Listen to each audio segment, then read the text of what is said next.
"I can't control myself when I see your curves," Jack Mercer said, not with hunger, but with a trembling jaw and fists clenched at his sides like a man fighting the best part of himself. "So I need you to understand something, Amelia. I am not safe to love. But I swear on everything I have left, I will never let anyone hurt you again." She looked up at him, Bible still pressed against her chest, heart still slamming from what her father had just done to her in front of a room full of strangers. And she believed him. If this story already has your heart, subscribe to our channel, hit that bell, and drop a comment telling us what city you're watching from. I want to see exactly how far this story travels. Now, let's begin. The saloon had no mercy in it. That was the first thing Amelia Rose understood when her father shoved open the doors and pushed her inside ahead of him, the way a man carries a piece of livestock to market. One hand gripping her shoulder, steering her forward into the noise and the smoke and the eyes that immediately found her and would not let go. She was 19 years old. She had never been inside a saloon in her life. Her father, Reverend Thomas Rose, had made sure of that. He had made sure of a great many things, that she kept her eyes down, that she spoke only when addressed, that she thanked God every morning for the roof over her head and the bread on her plate. Even when the bread ran out and the roof began to leak, and the Reverend's hands smelled more and more like whiskey and less like righteousness, she had known something was wrong that morning. He hadn't prayed. Reverend Thomas Rose hadn't missed a morning prayer in 20 years. Not even the morning she'd found him slumped against the church door with an empty bottle beside him. But this morning, he had dressed in silence, eaten in silence, and then looked at her across the table with an expression she had never seen on his face before. Not guilt, not shame. Something colder than both. "Get your coat," he said. "Where are we going? Get your coat, Amelia." She got her coat. She grabbed her Bible too, out of habit, out of instinct, out of some deep, wordless understanding that she was going to need it. That Bible was the only thing in the world that had ever made her feel protected. 16 years she'd carried it.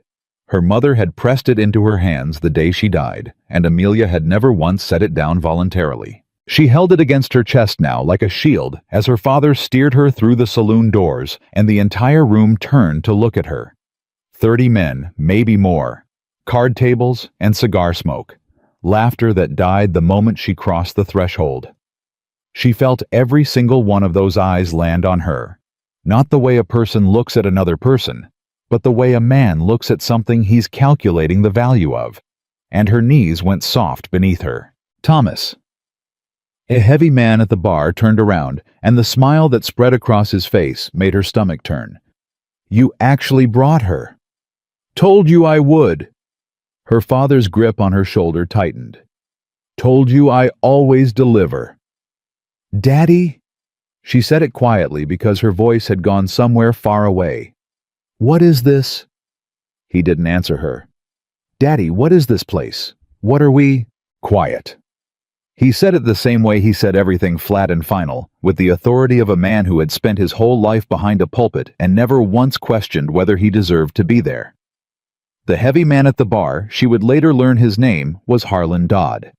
The man her father owed more money to than either of them could count walked toward her, with his hands clasped behind his back, looking her up and down the way a buyer examines merchandise. She took a step backward. Her shoulder hit her father's chest. He didn't move. "She's pretty, Thomas," Harlan said. "I'll give you that. Young, healthy looking." He tilted his head.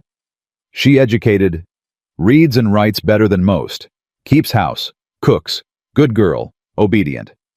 He said the last word with a particular kind of pride, as though her obedience was the greatest thing he'd ever built. The room was completely silent. Amelia felt the cold settle into her bones, not from the weather, but from understanding. The understanding arrived slowly, and then all at once, the way a person realizes they are falling only after they've already left the ground. "Daddy?" she said. Her voice cracked. "Daddy, no." 400, Harlan said. "She's worth more than that." 450. "Thomas?" A voice from one of the card tables. "I'll go 5. 5 and a horse," said another, And just like that, with her father standing behind her nodding, calculating, the bidding began. She couldn't move. That was the thing she would remember most in the weeks and months that followed. Not the faces, not the numbers, not even her father's expression. She would remember the way her body simply refused to function, the way her legs forgot how to run, how her voice forgot how to scream, how her hands gripped that Bible so tightly that the leather spine left marks on her palms for 3 days. She stood there, while men she'd never seen before bargained over her life. 700, Harlan said. His voice was thick with something she didn't want to name. And I'll call your debt settled, Thomas. Every cent. 800. This voice was different. She didn't know it yet. It came from the back of the room, quiet, almost calm, the way a man speaks when he has nothing to prove. The room shifted. People moved or stepped back or turned, she wasn't sure which. She only knew that the temperature of the room seemed to change. 850, Harlan said. Less comfortable now. 1,000, said the quiet voice. Gold. Tonight. Dead silence. She turned. He was leaning against the far wall, had been there the whole time, she realized, in a way that made her wonder how she'd missed him. Tall. Dark-coated.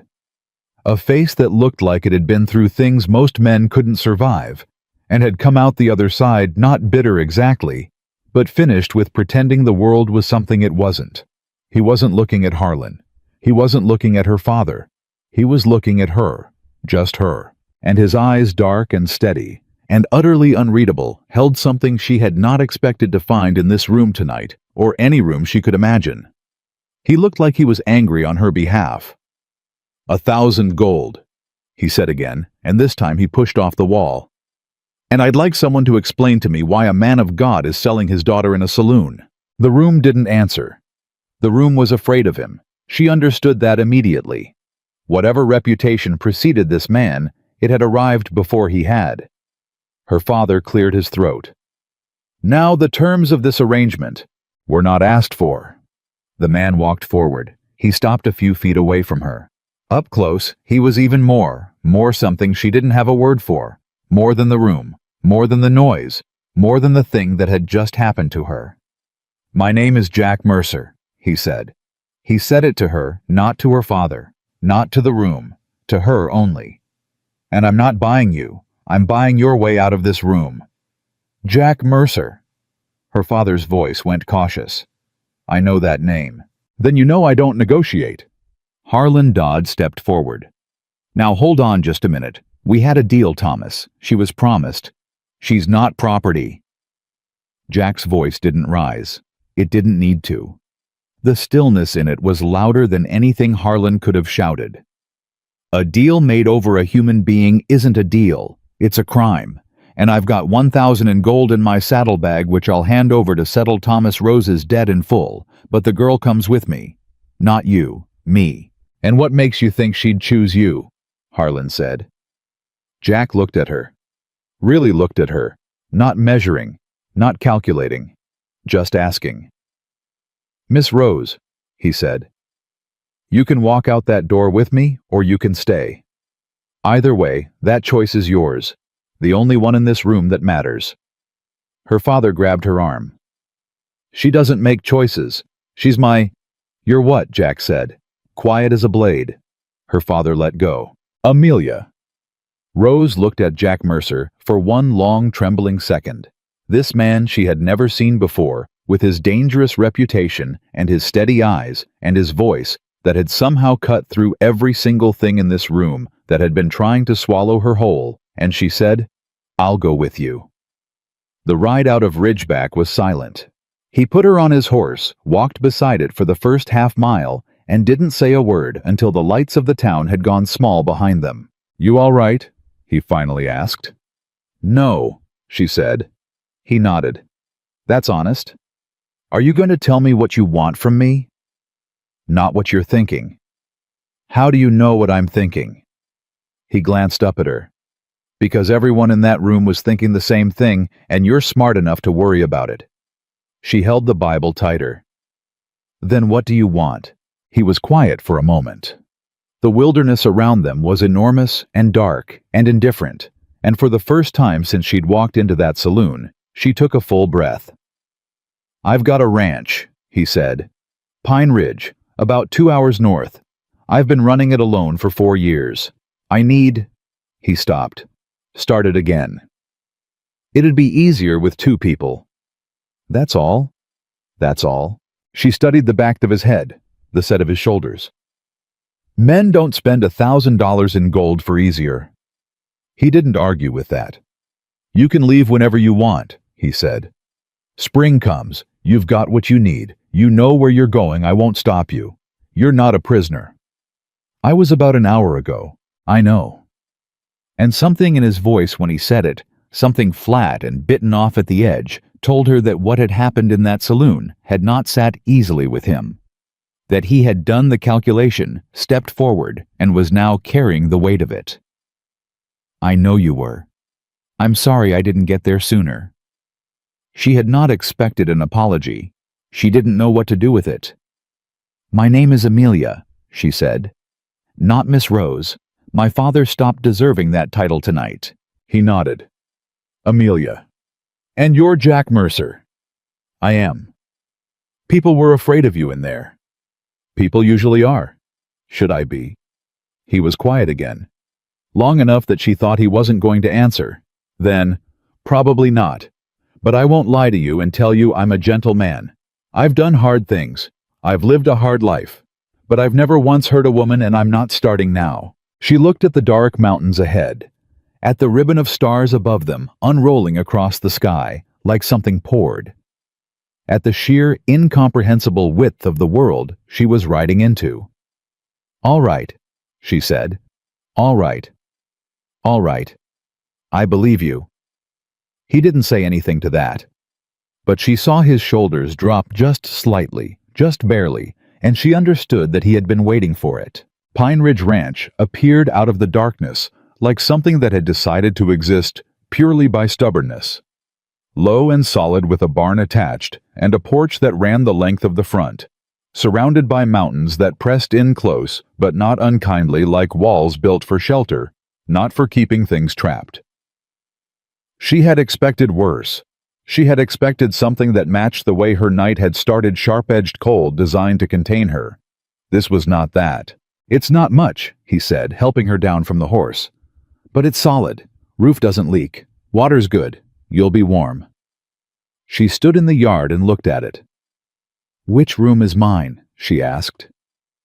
He blinked. Like he hadn't thought that far ahead. Like a man who had acted on principle and was now catching up to the practical consequences of it. "The one at the end of the hall," he said. "I'll put a bolt on the door. Tonight if you want." She looked at him. "Tonight," she said. He went and got his tools without another word. She stood on the porch in the dark, listening to the sound of the mountains, the wind through the pines, the distant creek. The enormous silence that was nothing like the silence of her father's house, which had always felt like something compressed, something waiting to detonate.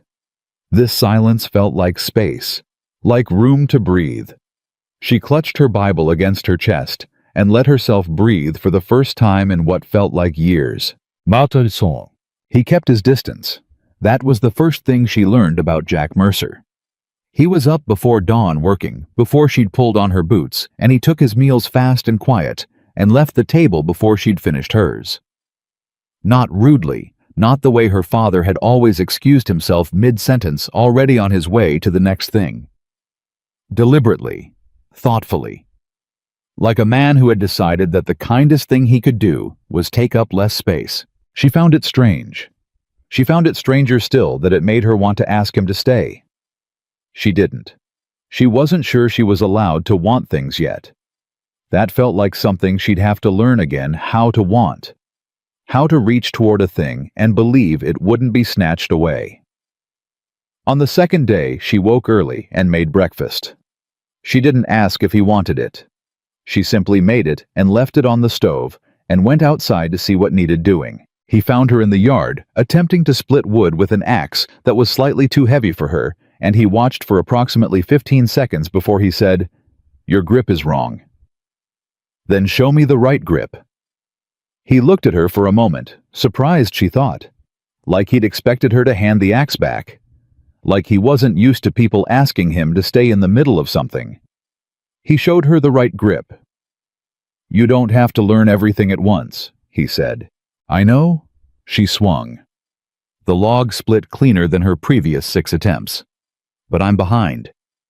Behind what? On knowing how to live. She said it without self-pity, which she thought threw him a little. "I spent 19 years being told that my job was to be still and quiet and grateful. I wasn't taught anything useful. I don't know how to run a household that functions like one. I don't know how to take care of an animal or build a fire correctly or anything that actually matters when you're trying to stay alive." She set down the axe and looked at him. "So yes, I want to learn everything, as fast as I can." He was quiet for a moment. "All right," he said. "Then I'll teach you." And just like that, in the dirt of a ranch yard, with pine pitch in the air, and a week-old bruise still yellowing on her wrist. From her father's grip, something shifted between them. Not warmth exactly, not yet, but orientation, like two people who had been pointed at each other and were only now beginning to understand what that meant. The first time she made him laugh, she hadn't been trying. She'd been arguing with one of the horses, a bay gelding named Chester, who had opinions about when feeding time ought to be, and was not shy about expressing them, and she had finally gotten so frustrated that she'd leaned in close to his nose and said very quietly, very seriously, "Chester, I am warning you. I grew up in a church. I have heard every sermon about the sin of pride. Do not test me." Chester headbutted her gently, knocking her hat sideways. She turned to find Jack watching from the barn door with something she had never seen on his face before, an expression loose and uncalculated and real, like something that had gotten through before he could stop it. Not a full laugh, more like the shape of one, but it was there. "He does that to everyone," Jack said deadpan. "Does he listen to anyone? Not once in 4 years. Then why do you keep him?" A pause. "He's good in a storm, keeps his head. Some animals panic when things get hard. Chester just..." He searched for the word. "Chester stays." She looked at the horse. Chester regarded her without apology. "I understand that," she said. She wasn't sure if she meant the horse or herself, but Jack nodded like he understood either way. On the 5th night, she found him sitting on the porch long after the lanterns had been put out. She almost went back inside. She almost gave him his silence the way he'd been giving her hers. Instead, she pulled her coat around herself and sat down in the chair beside him. He didn't tell her to go in. He didn't say anything at all. They sat in the dark for a while, listening to the wind. "Can I ask you something?" she said. "You can ask." "Why did you really do it in the saloon?" He was quiet for a long moment. "I've seen things like that before. Men with power over people who don't have any. Watched it happen when I was too young to stop it." He paused. "I wasn't too young anymore." "That's not a small thing. $1,000. "No. That's everything you had, isn't it?" It wasn't a question. She'd been watching him manage the ranch, the careful way he stretched supplies, the way he repaired instead of replaced, the way he did the work of 3 men alone without complaint. She understood the economy of the place now. He didn't answer, which was its own answer. "Jack." She turned toward him. He was still looking out at the dark. "Why me? There are people situations you could have walked away from. You didn't know me. You didn't know anything about me." For the first time since she'd met him, he looked like he didn't know what to say. "Finally, you were holding that Bible." She blinked. "You were standing there in the middle of that, all of it, and you weren't crying. You weren't begging. You were just..." He shook his head slowly. "Holding that Bible like it was the last solid thing in the world, like you were saying, whatever happens, I know what I am." She felt something move behind her sternum. Something careful and old and half-forgotten. "It is," she said, "the last solid thing." "I know." He looked at her then, and his face in the dark was open in a way she hadn't seen it in daylight. "That's why I stepped forward." She didn't say anything. She couldn't. "I'm not a godly man," he said. "Never have been. But I know what it looks like when someone's got something worth protecting. And I know what it looks like when no one's protecting it." She looked at him for a long, quiet moment. "Thank you," she said. And she meant it the way people mean things when all the smaller words have been used up. He turned back to the dark, but something had settled in his face, something released. "Get some sleep," he said, not unkindly. She went in. She lay awake for a long time, listening to the sound of him still sitting on that porch, in the silence that no longer felt like something waiting to break. On the 8th day, Thomas Rose came. She was at the creek when she heard the horse. She knew it was him before she turned around. Some instinct, some animal recognition she would have preferred not to have. He looked smaller outside of town, diminished, like men with power over others always look when they've come to the wrong place. "Amelia." He stopped his horse a few feet away. "I've come to take you home." "I don't have a home," she said. "I had a house. There's a difference. Now don't be dramatic. What happened in town was what, Daddy?" She turned fully to face him. Her voice was steady. She was surprised by how steady it was. "Was practical, was necessary, was for my own good." He had the grace to flinch, just barely. "I was desperate," he said. "A man gets desperate. You don't understand what it's like." "No." She took a step toward him. Just one, but it was deliberate. "I don't understand what it's like to be desperate. I only know what it's like to be the thing a desperate man chooses to sacrifice. And I'm not coming back. You're still my daughter, under God and law." "Under God and law," said Jack Mercer's voice from behind her. "She's a grown woman who made her choice freely in front of 30 witnesses. Walk back through what happened, Thomas. Think about who can testify to it." Her father looked over her shoulder at Jack. Something moved across his face, something calculating and frightened. "This isn't over," her father said. "It is," Jack said. And there was nothing in his voice but finality. Not threat, not anger. Just the absolute certainty of a man who has decided something and means it entirely.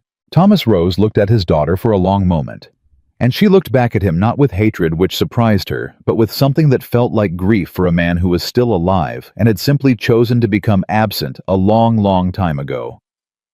"Goodbye, Daddy," she said. He turned his horse and rode away without another word. She stood at the creek until his hoofbeats disappeared. Then she sat down on the bank, set her Bible in her lap, and pressed both hands flat against the cold ground. Jack sat beside her. Not close, but close enough. "You didn't have to come out here," she said. "I know. I had it. I know that too." She looked at the water. "How did you know he was here?" "Chester." She blinked. "Told you," Jack said quietly. "Good in a storm, keeps his head." She made a sound that was not quite a laugh and not quite a sob, and was somehow exactly both. He didn't move. He didn't speak. He just stayed the way Chester stayed, and let her feel whatever she needed to feel without trying to manage it, or minimize it, or redirect it towards something more comfortable. That she thought was rarer than $1,000 in gold. That was rarer than almost anything she'd ever been given. She looked at him, this man who had spent everything he had to give her a way out, who had put a bolt on her door the same night, who had taught her the right grip, and laughed at Chester, and sat in the dark with her, without needing it to be anything other than what it was. And she thought, "I don't know you yet. Not really. But I think I want to." And for the first time in 19 years, that wanting did not feel like danger. It felt like the first day of something. She didn't sleep the night after her father left. Not because she was afraid the bolt was on the door, and she trusted it now in a way she'd never trusted a lock in her father's house. It was something else. Something quieter and harder to name. The kind of restlessness that comes when the thing you've been bracing for finally passes, and your body doesn't know yet that it's allowed to stop bracing. She lay on her back and stared at the ceiling and listened to the ranch settle around her, the creak of timber, the wind off the mountain pressing against the walls. Chester moving in the barn below with his slow, certain weight, and she thought about the look on her father's face when she'd said goodbye. Not the anger, not the calculation. The thing underneath both of those. He had looked for just one moment like a man who understood exactly what he had done and had decided it was too late to be sorry for it. She thought that might be the saddest thing she had ever seen. She got up before the sky was fully light, dressed in the dark, and went to the kitchen. She didn't make noise about it. She built the fire in the stove the way Jack had shown her small kindling. First patients don't smother it before it breathes, and set the coffee on and stood at the window while it came to heat. Jack was already in the yard. Of course he was. He was working the fence line on the eastern edge. She could see him moving in the gray pre-dawn light, his coat dark against the pale sky, driving posts with the kind of steady, unhurried effort that told her this was not urgency, but habit. He worked the way some men prayed, like it was the thing that organized the rest of his existence. She watched him for longer than she should have. Then she looked away. When he came in for coffee, she was at the table with her Bible open and her hands wrapped around her cup, and he looked at her the way he was beginning to, that quick, assessing look that wasn't intrusive but wasn't indifferent either. The look of a man taking stock of something he'd decided to care about without having announced the decision. "You sleep?" he asked. "Some." He poured his coffee and sat down across from her. "He's not coming back," he said. "Your father. You don't know that." "I do." He said it flat, certain. Men like Thomas Rose, they push until they find the wall. Then they go find something without one. He looked at his cup. "You're the wall now." She turned that over. "That's supposed to make me feel better." "It's supposed to make you feel accurate." She almost smiled. "You're not very comforting, do you know that? No one's ever asked me to be." "I'm asking you now." He looked up at her. And there it was again, that thing that moved across his face without permission, the thing that was too real to be performance, and too guarded to be fully given. "He's not coming back," he said again, but softer this time, like he meant it differently. She let herself believe it. That was the morning everything shifted from survival into something she didn't have a name for yet. He started teaching her in earnest after that. Not because she demanded it, though she had made clear she intended to be useful, and she meant it in the way only people who've been made to feel useless for a long time can mean things. But because he seemed to understand without being told that the best thing he could give her was not comfort or reassurance, but competence. The ability to look at the world and know she could meet it. He showed her how the ranch worked from the ground up, the water system, and how to spot a freeze before it split the pipes, the way to read the cattle's behavior for illness before it became visible, how to set a snare, and why you only did it when you needed to, how to keep a fire through the night with one log if you placed it right. He was a patient teacher, not effusive. He didn't praise her for small things or soften corrections, but he was consistent, and he never made her feel stupid, and when she got something right, he'd simply say, "Good," in that quiet voice, and move on to the next thing. Which she was beginning to understand was as close to enthusiasm as Jack Mercer got. "You're not what I expected," she told him one afternoon. She was learning to patch a fence rail, and she'd gotten the angle wrong twice, and he'd corrected her twice, without any of the impatience she'd been trained her whole life to anticipate from men who had to repeat themselves. "What did you expect?" "I don't know. Something harder." He was quiet for a moment, holding the rail steady for her. "I am hard," he said. "In most ways that matter. But not this one." He didn't answer, but he didn't disagree either. "Why?" she pressed. "Why teach me you could just do these things yourself? You did for 4 years. You asked me to. That's not enough reason for most people." "Maybe." He looked at her. "But you asked me like you were prepared to be told no, and weren't going to let it stop you either way. I respected that." She felt the back of her neck go warm. I'm just practical. I know. He almost smiled. That's what I respected. She drove the nail in clean. First try. He said good and handed her the next one. The nights were what surprised her most. She had expected the evenings to be awkward, two strangers in a small house with nowhere to go and nothing to do but be aware of each other. She'd prepared herself for the discomfort of it, the careful management of distance. Instead, they fell into a rhythm almost without noticing. After supper, which they now cooked together, an arrangement that had begun when she'd simply started doing it, and he'd simply started helping, and neither of them had commented on the transition. They'd sit for a while. Not always talking, more often not, but present, occupying the same silence in a way that felt increasingly like a conversation of its own. She asked him one night where he'd come from. He was slow to answer. She'd learned that about him, that he didn't answer slowly because he was reluctant, but because he thought about what he said before he said it. It was the opposite of her father, who had spoken with great volume and certainty and almost no consideration at all. Kansas originally, he said. Then everywhere else. That's not an answer. No? He looked at the far wall. My father had a farm. Small. We lost it when I was 11, drought, then debt, the usual story. He took work where he could. We moved. He paused. I stopped counting states after a while. And your mother? A beat. She died when I was 8. Fever. I'm sorry.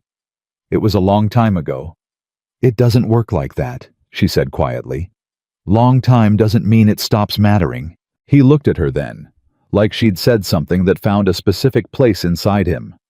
No, he said after a moment. It doesn't.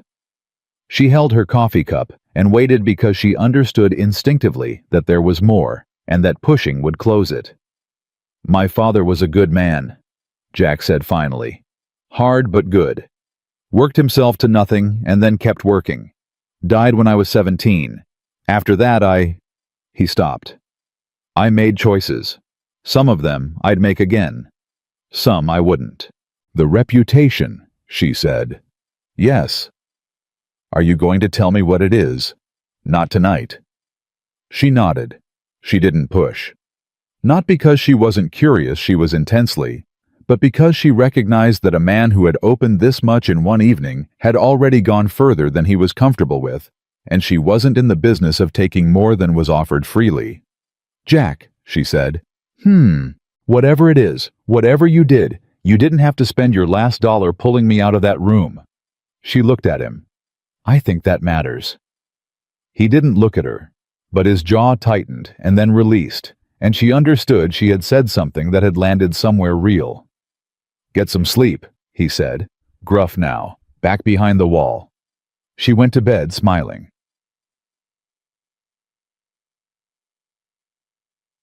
The twist came on the 14th day, and it came from a direction she hadn't been watching.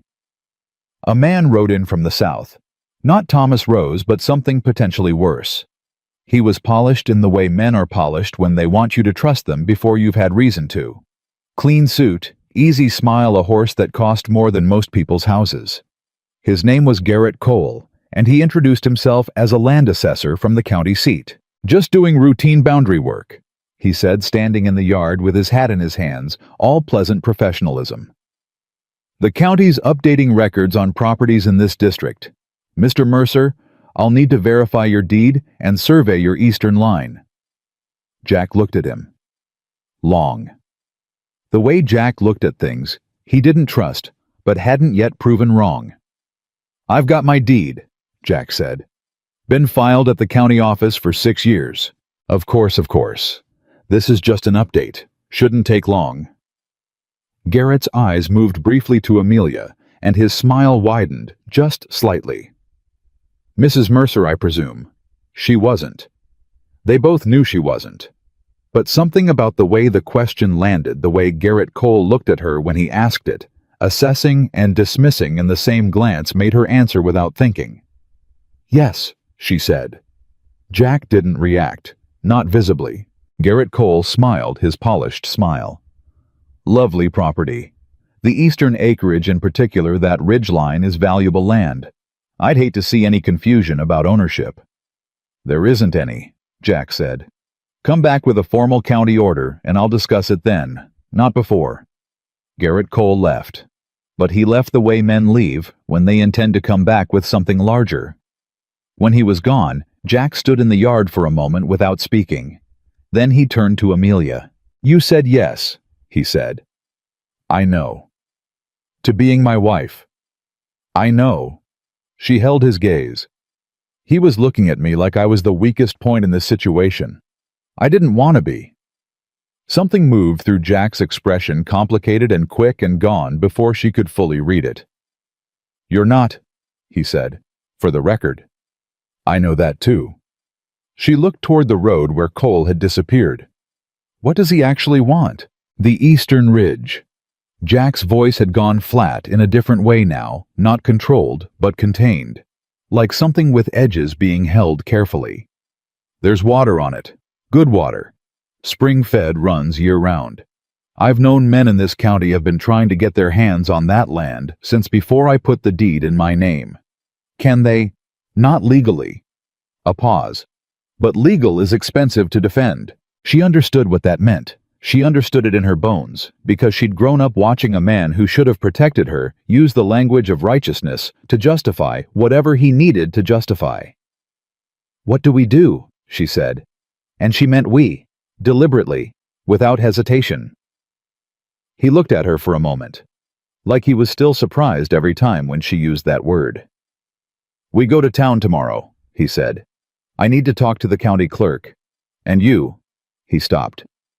"And you should know what you're stepping into.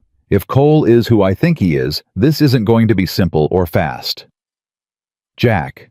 She took a step toward him. "I was sold at auction 12 days ago. I think we've established that I can handle complicated." He looked at her for a long, steady moment. Then he did something she hadn't seen yet. He laughed. Not the almost laugh, not the shape of one. A real one, low and brief, and startled out of him like something that had been waiting a long time for the right reason. It changed his whole face. She thought, there he is. There's the man underneath all that containment. She thought, I want to see that again. She didn't say either of those things. But she filed them away in the place where she was keeping all the things she was beginning to understand about Jack Mercer. And she turned back toward the house and she said, "I'll make supper."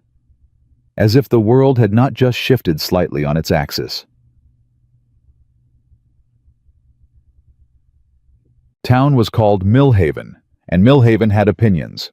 She felt them the moment they rode in, not hostile exactly, but attentive in the way small towns are attentive to anomalies. Jack Mercer riding in alone was one thing. Jack Mercer riding in with a young woman was another thing entirely. He helped her down from the horse in front of the county clerk's office and didn't explain her to anyone, which she appreciated more than she could say. The clerk was a thin man named Aldous Briggs, who looked at Jack the way most people in this county looked at Jack, with a blend of wariness and respect that told her the reputation was real, and it was local, and it had not been earned through easy means. "Mercer," Briggs said. "Briggs, I need to see the survey records on Pine Ridge, eastern boundary, and I need to know if anyone's filed a competing claim in the last month." Briggs went still, just for a second, but she caught it. "Something been filed," she said. Briggs looked at her, then at Jack. "I'm not at liberty to... Aldous." Jack's voice was quiet and final. "We've known each other 8 years. Don't do that." Briggs set down his pen. "There was an inquiry," he said, 3 weeks ago. Before you came in today. A man named Cole said he was representing a land company out of Denver. They're claiming there's a surveying error in your original deed, that your eastern line was marked wrong and the ridge actually falls outside your property." "That's not true," Jack said. "I know that," Briggs said, "but they've hired lawyers, Jack, real ones, and lawyers have a way of making things that aren't true take a long time to prove." Jack's face was absolutely still. She had learned that stillness, it wasn't calm. It was the thing that happened when he was holding something very large, very carefully. "How long?" he said. If they file formal contest 6 months, could be a year. And if I can't fund a defense that long? Briggs looked at him. He didn't answer because the answer was obvious, and saying it out loud would have been cruel. She spoke before she could stop herself. What does the original deed say? Exactly. Both men looked at her. The language of the deed, she said. If there's a dispute about the survey, the language of the original filing matters. What are the exact boundary markers? Briggs blinked.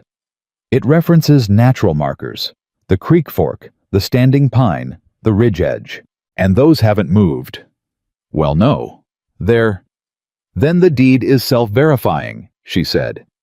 If the boundary markers are natural features that still exist, no surveying error can displace them.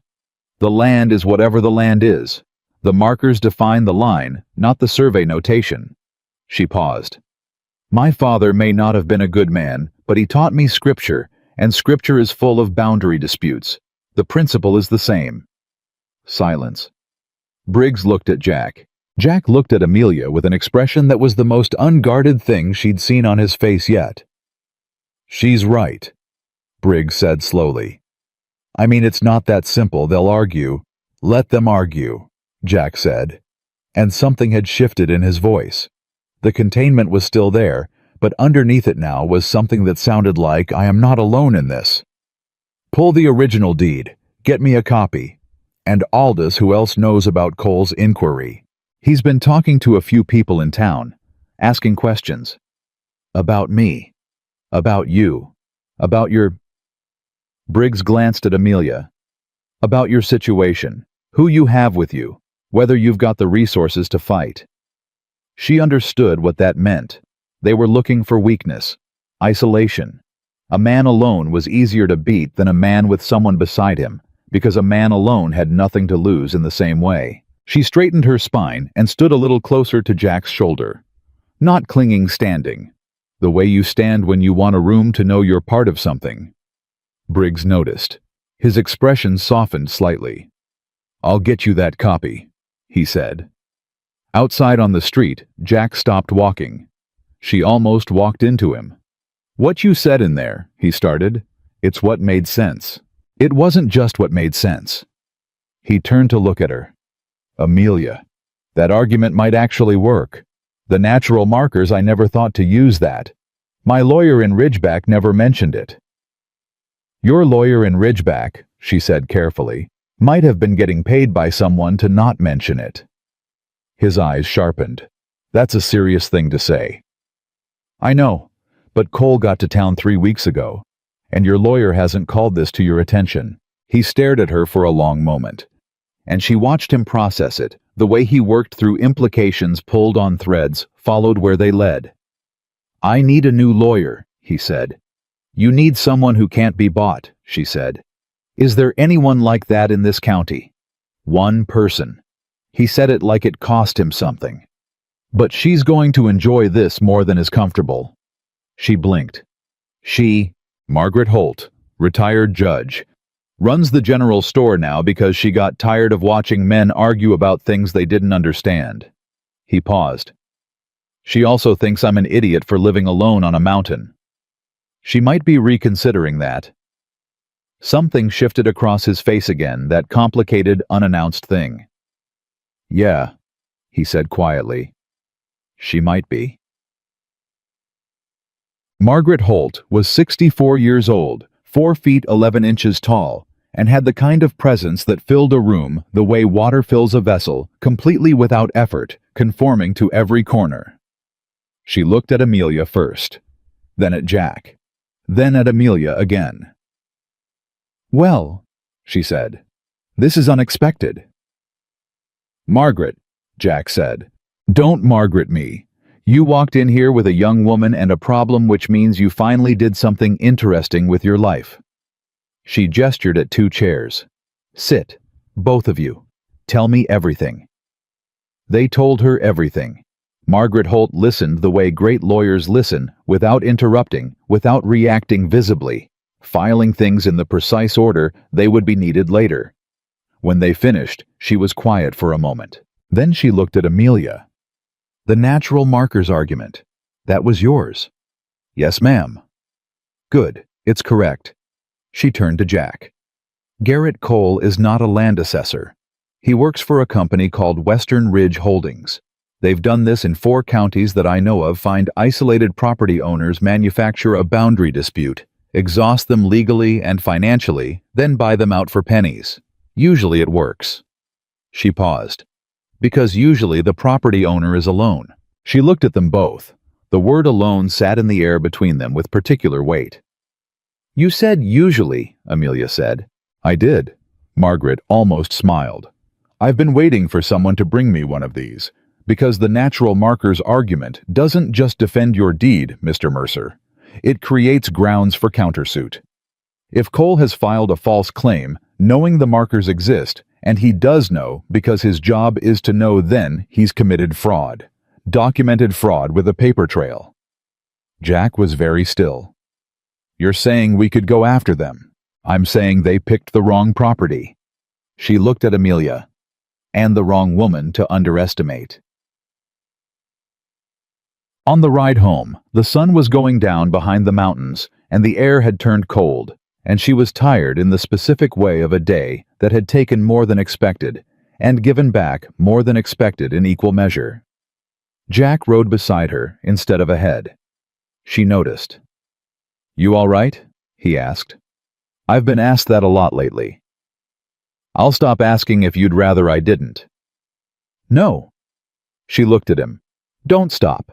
I'm just not used to it mattering whether the answer is yes or no. He rode for a while without speaking. The mountains turned gold at the edges and then faded to gray. It matters, he said. Simple, not elaborated. Not walked back or qualified.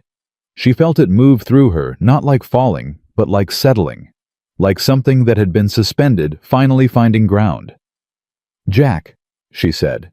When Cole's men come back and they will, I know. I want to be part of the response, not kept back from it. I'm not keeping you from anything. I know you're not trying to. But I want to say it out loud so it's clear. I'm not here to be managed. I'm here to... She stopped. Because the word that came next was a large one, and she wasn't sure yet if she'd earned it. He looked at her. To what? She met his eyes. To stay, she said. Chester moved beneath her steadily, without drama. The mountains rose around them in their huge, indifferent permanence. Jack looked at the road ahead. His jaw worked. The muscle in his cheek moved. Okay, he said. And that one quiet word from a man who did not say words unless he meant them completely landed in her chest, like something that had been looking for a place to rest. She looked forward. He looked forward. They rode toward the ranch in the last of the light side by side, and neither of them said another word. There was nothing else that needed saying. Not yet. But she could feel it. The way you feel a storm before it arrives. The pressure in the air. The particular quality of the silence that comes before something breaks open. She could feel it in the way he rode close to her. In the way he'd said "we" today without noticing. In the way her father's absence had begun in the last 2 weeks to feel less like a wound and more like cleared land. Land that something could be built on. She was not naive enough to call it love. Not yet. But she was honest enough to admit that something was being built. That every morning they spent at the fence line together, every evening at the kitchen table, every quiet argument and first laugh and crisis met side by side. Each one was a timber laid down on a foundation she hadn't known she was living on until she looked at it and realized it was already there. Solid, steady, real. And whatever Garrett Cole and Western Ridge Holdings had planned, whatever her father's ghost might still throw at the edges of things, they would not find a woman alone here. They would not find a man alone either. Pine Ridge Ranch came into view lamplit and low against the mountains, and she thought, that is a home that someone is fighting for. She thought, I want to be one of the reasons it stands. She rode through the gate and didn't look back at the road behind her. Not once. Margaret Holt filed the countersuit on a Thursday. By Friday, Garrett Cole had sent a man to the ranch. Not Cole himself, he was too polished for that, too careful about what could be witnessed and what couldn't. He sent someone else. A rider who came up the South Road in the early afternoon while Jack was working the far pasture, and Amelia was in the yard splitting wood, and who pulled his horse up close. Too close, the deliberate invasion of space that men use when they want to remind you that you are smaller, and looked down at her with the kind of smile that isn't a smile at all. Mr. Cole wants Mr. Mercer to know that legal proceedings can get expensive, the man said, and messy and long. He let that sit. He wanted to offer one more chance at a clean resolution. Sell the Eastern Ridge fair market price, and all of this disappears. She kept her hands on the axe. She did not step back. Tell Mr. Cole, she said, that the countersuit was filed yesterday in county court, and that fair market price is interesting language from a man who manufactured the dispute that artificially lowered it. She looked up at him. Tell him Margaret Holt sends her regards. The man's smile went away. You do well, he said slowly, to think about what you're protecting here, and whether it's worth what it's going to cost. I know exactly what I'm protecting, she said. Do you? He held her gaze for a moment. Then he turned his horse and rode south without another word. She stood in the yard until he was gone, then set the axe down carefully and pressed both hands flat against her thighs, because they had started to shake, and she was not going to let them shake until she was alone. She heard Jack behind her before she heard him arrive. How long were you watching? She asked without turning. Long enough, he said. He came to stand beside her. You didn't move. I know. Most people would have. I know that too. She finally turned. His face was tight. Not at her. She understood that now she could read the directions of his tension the way she was learning to read weather. He was tight because he had watched from a distance and had not been close enough. I'm all right, she said. I know you are. But he looked at her the way he was doing more and more, like checking something. Like running a hand along a fence rail after a storm to feel for damage that isn't visible.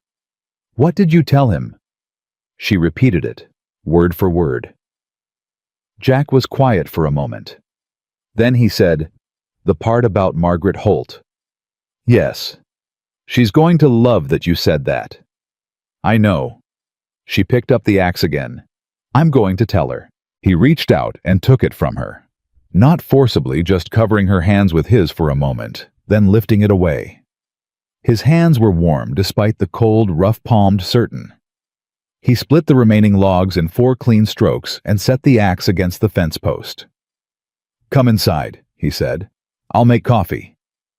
She looked at him. You don't make coffee. You make something that is legally coffee but spiritually a punishment. He stopped, stared at her. That is the most words you have ever used to criticize my cooking.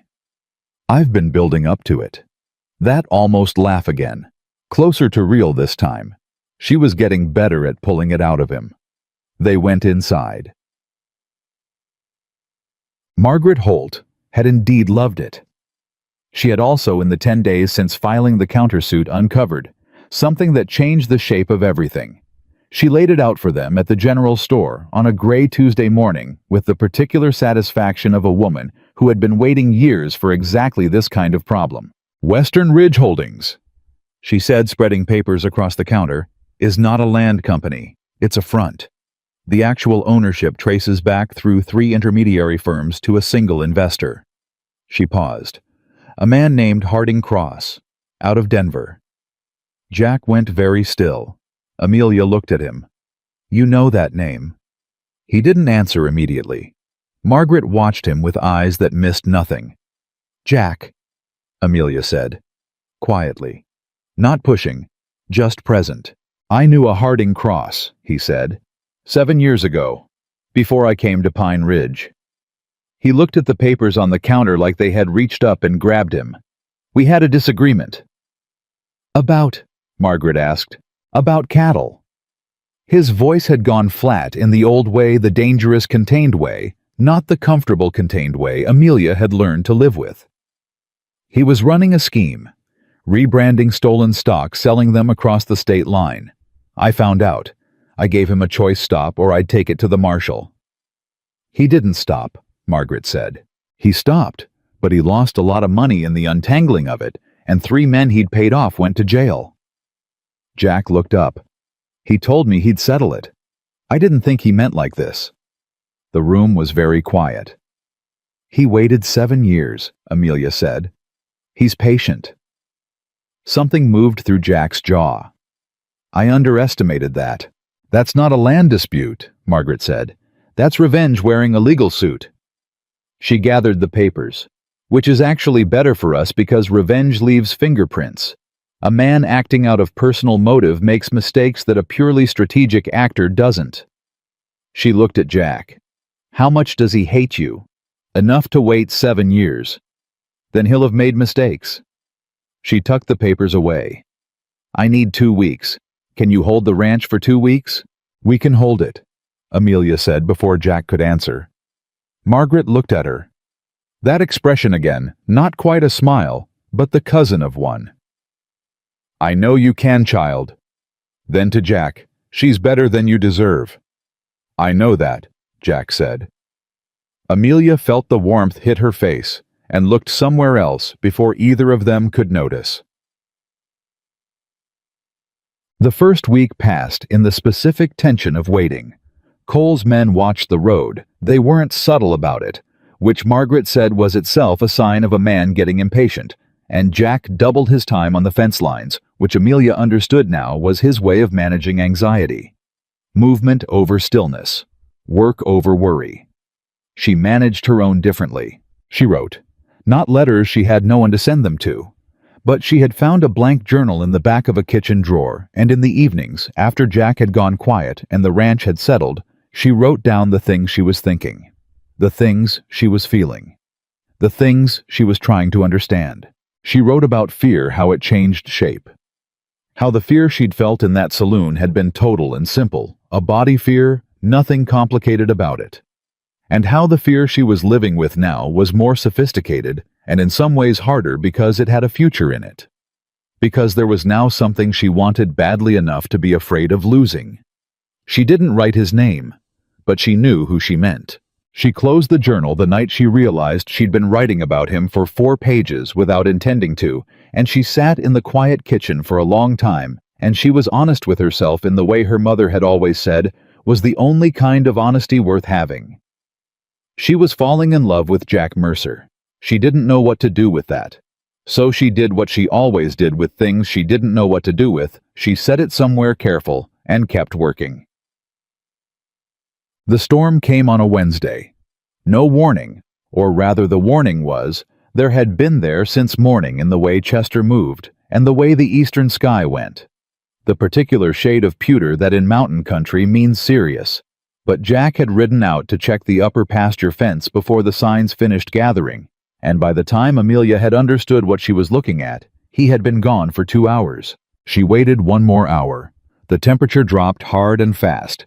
The sky went from pewter to the specific darkness that is not night, but is the thing that precedes violence.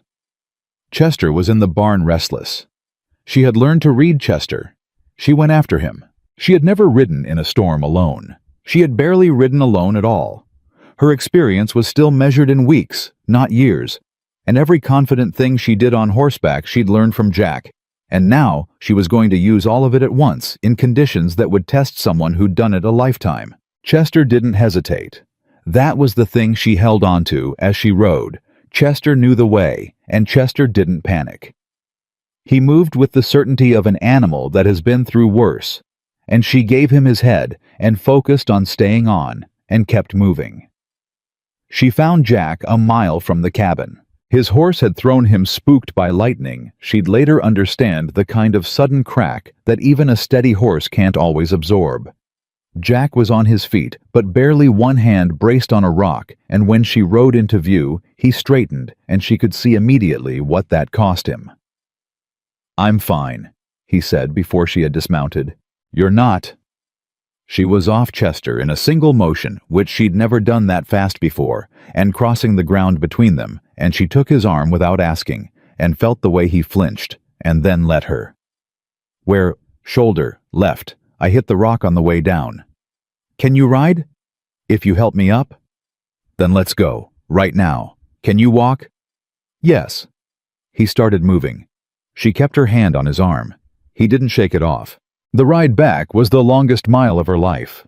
The storm hit fully about halfway, real violence of it, lightning and wind, and the kind of cold that doesn't ask permission.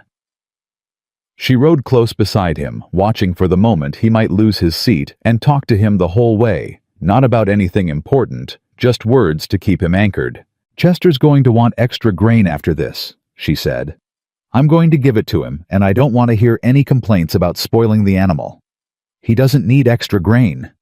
He just rode into a blizzard to find you. He gets the grain. She heard something through the wind. It might have been agreement. Jack, stay with me. I'm here. Good. Keep talking. About what? Anything. A pause during which she monitored his posture on horseback with the concentrated attention of someone running on fear, fuel, and determination. Then he said, I've never had anyone come after me before. She kept her eyes forward.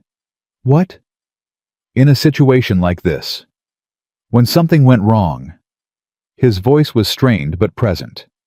I've always been alone when things went wrong. She didn't know what to say to that, so she said the true thing. You're not alone now.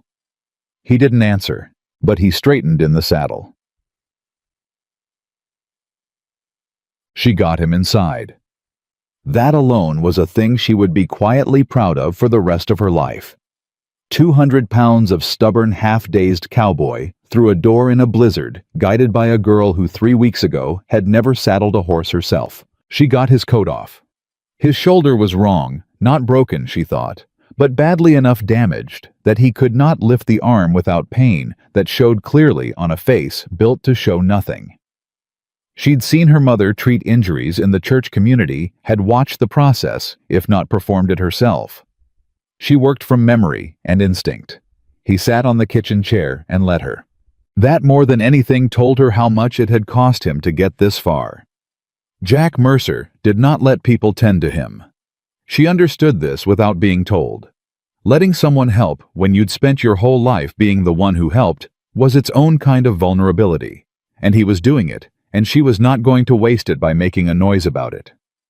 She was halfway through binding his shoulder when he said, Amelia, don't move. I need to say something. Say it without moving. A beat.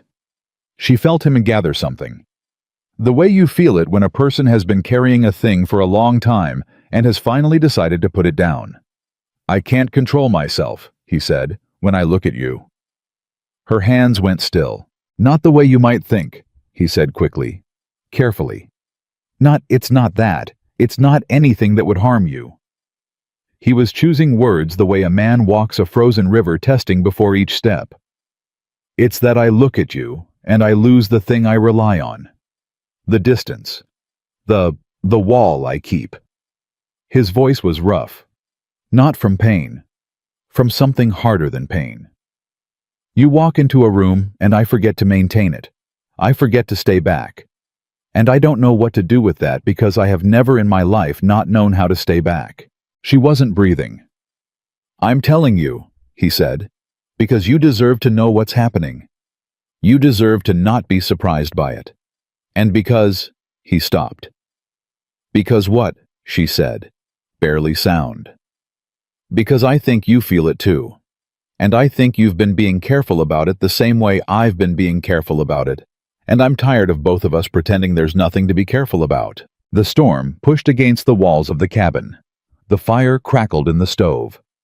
Everything in the world outside was cold and violent and indifferent, and inside this kitchen there was a man who had ridden alone for years and was now for the first time saying out loud that being alone had cost him something. She finished tying the binding. Then she sat down across from him and looked at him directly the way she'd learned to look at things that mattered, without flinching, without looking for the nearest exit. I do feel it, she said. He looked at her. I've been writing about it in my journal for a week and pretending I wasn't, she said. I'm not afraid of you, Jack. I want you to know that. Whatever I feel, it is not fear. What is it? He asked it like a man who genuinely didn't know and needed the answer. She thought about it honestly. "Hope," she said. "Which is scarier?" Something broke open in his face. Not dramatically, Jack didn't do dramatic. But it was there. The wall just for a moment, simply not present. The man behind it, visible unguarded, sitting in a kitchen chair with a bound shoulder and a storm outside, and 4 weeks of careful distance suddenly rendered irrelevant. "I don't know how to do this," he said. "Neither do I," she said. "I've never done it before. I've done it wrong before. A long time ago. He stopped. "It left marks." "I know." She held his gaze. "So has everything else that mattered." He looked at her for a long, still moment. Then he reached out with his good hand and covered hers on the table. Just that. Just his hand over hers, rough and warm and certain. Not pulling, not holding, just present. Just there. She turned her hand over and held his back. The storm went on for 3 more hours. They sat at that kitchen table for all of it, sometimes talking, sometimes not, his hand in hers, and the fire burning steady. And she understood that something had been crossed that could not be uncrossed, and she did not want it to be. When the storm broke, the world outside was remade and silent.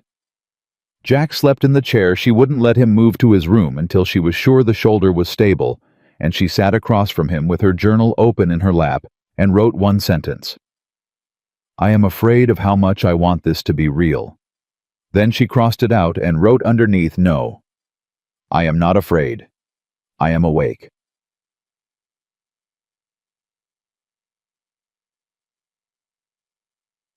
Three days later, Cole made his move. She was alone at the ranch. Jack had ridden to Margaret's, moving carefully with his shoulder to deliver documents she'd needed when 2 men arrived. Not one rider this time. 2, and they weren't polished the way Cole was polished. These were working men of a different kind. They dismounted in the yard without being invited, and one of them held up a paper. "Writ of surveyor access," he said. "Court ordered. We've got the right to walk the eastern boundary." She looked at the paper. It was official. Stamped signatures, the county seal. "When was this issued?" she said. "Yesterday." "By which judge?" The man blinked, like he hadn't expected the question. "Judge Avery, County Court." She looked at the paper again. Something was wrong. She didn't know what yet, but something, an instinct sharpened by 4 weeks of learning to read people the way Jack had taught her to read land.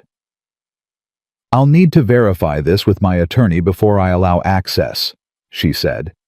"It's a court order. You don't get to verify it. You comply." "I comply with lawful court orders," she said. "I'll verify this is one. You're welcome to wait while I send word to Margaret Holt." The second man took a step forward. "Lady, don't." She said it the way she'd heard Jack say things, quiet and final, with the absolute certainty of someone who has decided they will not move. "I know what you are. I know who sent you. And I know that if this writ is legitimate, it will survive 20 minutes of verification. If it doesn't survive, that you'll want to be back on your horses before Margaret Holt finishes reading it." A silence. The first man looked at the second. Something passed between them, the wordless calculation of men deciding whether a situation has tipped past what they were paid to handle. They got back on their horses. She stood in the yard and watched them go, and then she went inside and sat down and let her legs shake for 30 seconds because she had earned that. Then she stood up, got her coat saddled Chester, and rode for Margaret Holt herself. Because if they'd had a writ real or forged it, meant Cole was moving faster than they'd anticipated. And fast men made the mistakes Margaret was waiting for. Margaret looked at the writ for 45 seconds. "Forged," she said. "You're certain?" "Judge Avery retired 8 months ago. This seal is from his active period, but the case number format changed 6 months ago, and this uses the old format." She set it down. "Whoever made this was good, but not good enough." She looked up. "This is it." "What do you mean?" "This is the mistake I've been waiting for. Presenting a forged court document is not a property dispute. It's a felony." She was already moving toward her back office. I need to send word to the territorial marshal. Today. Amelia stood in the middle of the store. Her heart was going fast, and her hands were steady, and she was thinking about Jack riding back to an empty ranch, about Cole's men still on the road somewhere, about the fact that everything was about to move very quickly. "Margaret," she said. Already writing. Is it going to work?" Margaret stopped writing. She looked at Amelia over the paper. "Yes," she said, simply, directly. "Because you didn't let them onto that property. Because you kept your head. Because the moment they presented that writ, instead of using it, they gave us evidence we couldn't have manufactured." She paused. "You know what you did today?" Amelia waited. "You won," Margaret said. "The rest is paperwork." She rode back to Pine Ridge in the last light of the afternoon, and Jack was in the yard when she came through the gate, and he read something in her face immediately. "What happened?" he said. She told him. All of it. Fast and clean, the way she'd learned to report things that mattered, no unnecessary words, all the relevant ones. When she finished, he stood for a moment with his good hand resting on Chester's flank, and he looked at her with that expression she had no word for yet, but was beginning to feel she might need one. "You rode out there alone," he said. "You weren't here." "You could have waited." "There wasn't time." She held his gaze. "I did what needed doing, Jack. I know." His voice was strange, not angry, something else entirely. "I know you did." He looked at her for a long moment. "That's what I'm—" He stopped. "What?" she said softly. He shook his head. "Not evasion, more like a man who has found himself somewhere he didn't plan to be and is deciding whether to stay." He stayed. "When I came back and you weren't here," he said, "I didn't like it. I wasn't gone long. I know, I still didn't like it." He looked at her directly. "That's the problem. I've lived alone for 4 years and never once minded it. You've been here a month and I already can't." He stopped again. The muscle in his jaw moved. "I missed you. That's all. I came back and you weren't here and I missed you. I don't know what to do with that." She looked at him.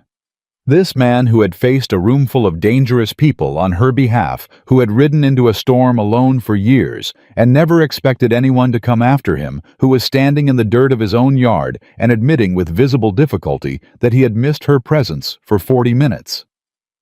"Jack," she said. "Yeah, I missed you too." She said it simply, without performance. "Every day I've been here. When you go out at dawn and I'm not up yet, I miss it. The part I haven't had yet." He absorbed that, the way he absorbed things, slowly, completely like water into dry ground. "We're a mess," he said. "We're a work in progress," she said.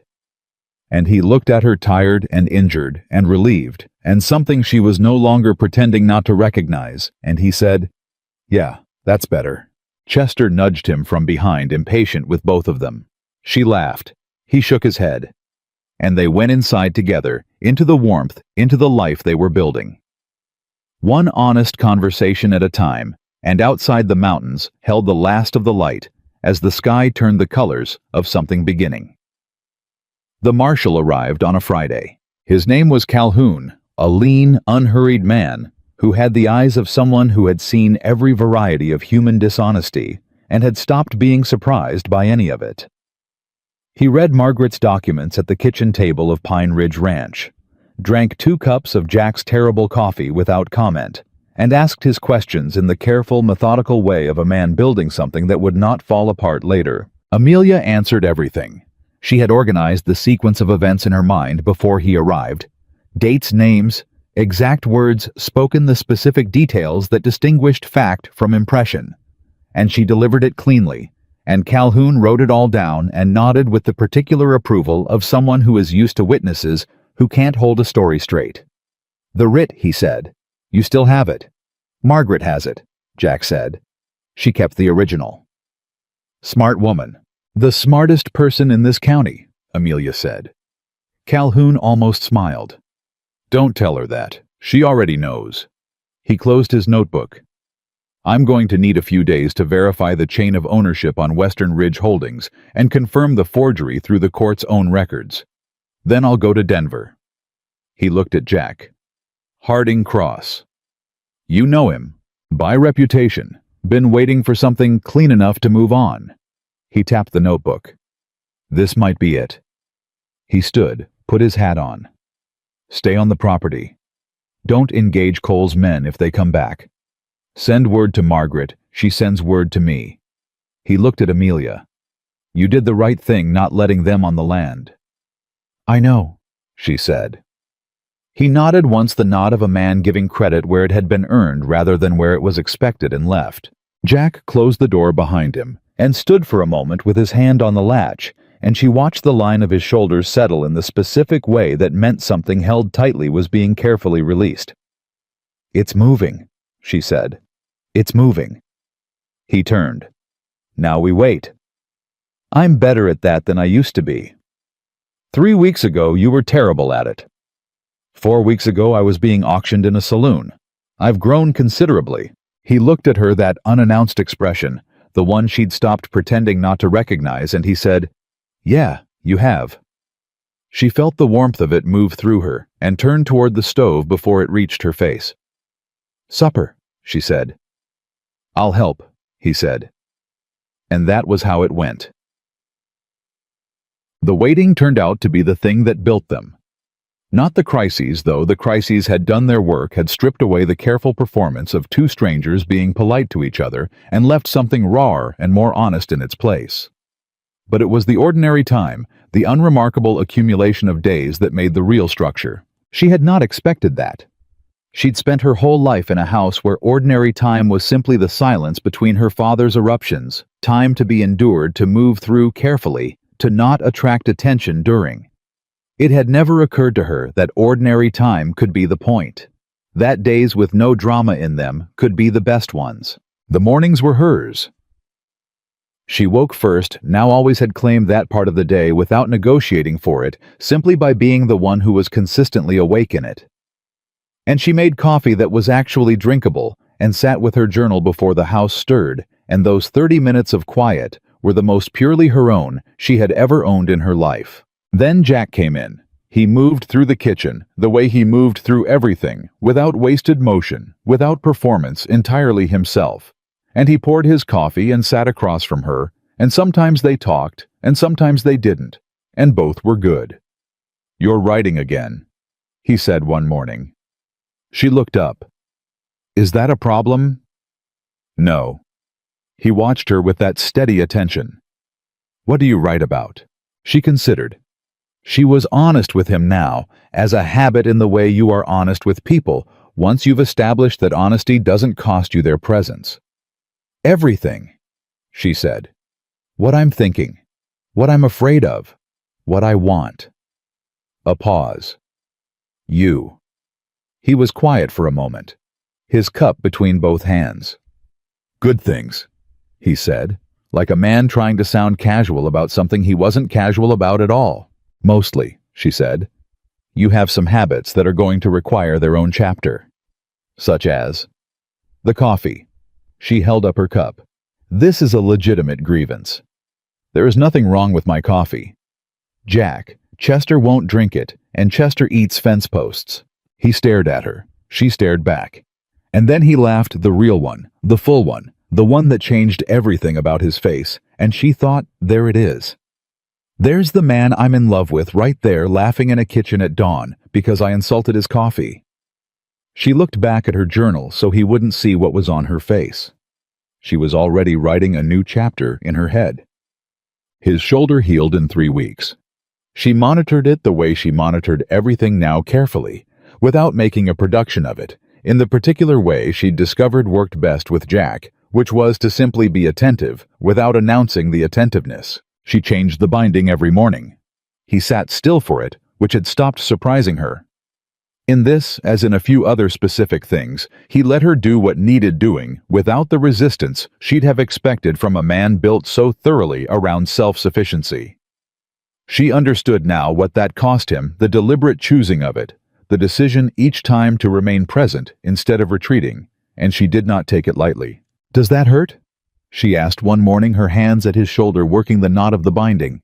"Less than yesterday." "That's not an answer." "It's a better answer than yesterday's." She made a sound of mild frustration. He caught her hand, not holding it, just arresting the motion for a moment, and said, "It's healing. You're good at this." She hadn't been told she was good at things very often. Not in any way that was about her actual capability, rather than her usefulness to someone else's comfort. She felt it land. "My mother was," she said, "good at this, tending people." She continued working the binding. She was good at most things that required patience. "Did she get that from you, or did you get it from her?" She thought about it. "Both, I think. She had it first. I had to learn it was allowed." He turned his head to look at her, slightly carefully given the shoulder. "Allowed." "Patience takes up space," she said. "Takes time. In my father's house, anything that took time from what he needed was discouraged." She finished the binding, smoothed it flat. "Done. Try lifting it." He lifted, a degree better than yesterday. She nodded. "Amelia." He said her name the way he'd been saying it lately, with a particular weight to it, like he was checking that she was still there, still real, still exactly who he thought she was. "Your father is not what defines what's allowed in this house." She looked at him. "What defines it," he said carefully, "is what you decide, what you want, what you need." He held her gaze. "I mean that." "I know you do," she said quietly. "That's one of the things I write about." He nodded, turned back. Let it settle the way he let things settle completely permanently without needing to return to it. That was another thing she loved about him. He said things once and meant them forever. The twist came on an ordinary morning, which was how the most important things seemed to arrive. She'd been feeling wrong for several days, not sick exactly, not in any way she could name clearly. Just off in the specific way that the body sometimes has knowledge, before the mind catches up. She'd attributed it to stress. To the ongoing legal situation, to the particular tension of waiting for Calhoun's word from Denver, to the accumulated weight of the last month and a half of her life. But on a Tuesday morning, standing in the kitchen, she understood. She stood very still for a long time. She counted again. Went back through the weeks the way you retrace a path you've walked 100 times, looking for the place where something changed. Then she sat down at the table and put her hands flat on it and breathed. She was going to have a child. The thought arrived in layers. The first one was pure sensation, a flooding full-body thing that was not entirely fear and not entirely joy, and was mostly the shock of a world reorganizing itself without asking. The second was fear because she was 19 years old in a ranch in the mountains, in a marriage that existed on paper, and in something increasingly real, but had not yet been named as such by either of them, and nothing about this was simple or safe. The third layer, and this was the one that surprised her most, was a quiet, fierce, absolute certainty. I will not let this child grow up the way I grew up. She held that thought. It was the most solid thing in the room. She was still sitting there when Jack came in from the morning's work. She heard him stop when he saw her. She heard the change in his footstep, the immediate recalibration of a man who reads situations the way other people read words fluidly and instinctively. "Amelia."